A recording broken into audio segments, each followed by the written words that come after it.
Drama serial खुदा और मोहब्बत में आपने देखा होगा कि फरहाद ने माही को बद्दुआ दी और उसकी बद्दुआ ने काम कर दिखाया और उसकी ज़िंदगी बर्बाद हो गई।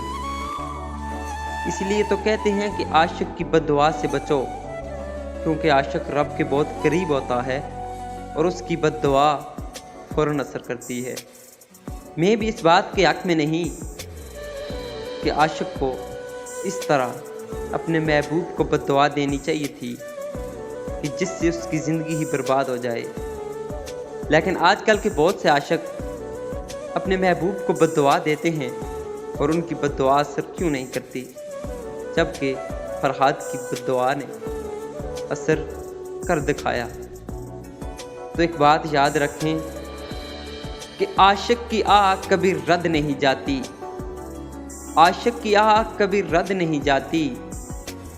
शर्त ये है कि इश्क सच्चा हो, शर्त ये है कि इश्क सच्चा हो। तो आप लोगों की बद्दुआएं इसलिए असर नहीं दिखाती कि आपके इश्क में कोई गड़बड़ है। इश्क सच्चा रखो, फिर आपकी हर दुआ और हर बद्दुआ ज़रूर असर दिखाएगी। और कोशिश करें कि कभी भी किसी को बद्दुआ न दें, हो सके तो दुआ ही दें।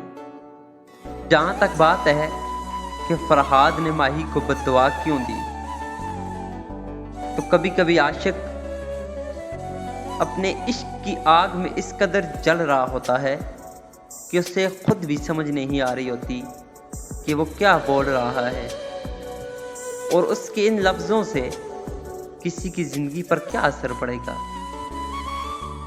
कोई भी आशिक अगर होश में हो तो वो अपने महबूब को कभी भी बद्दुआ नहीं देगा।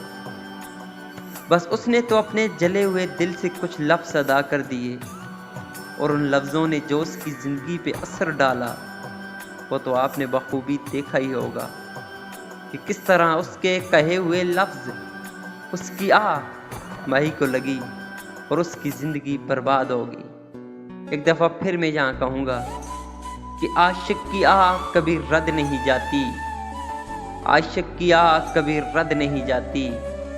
शर्त ये है कि इश्क सच्चा हो, इश्क सच्चा हो।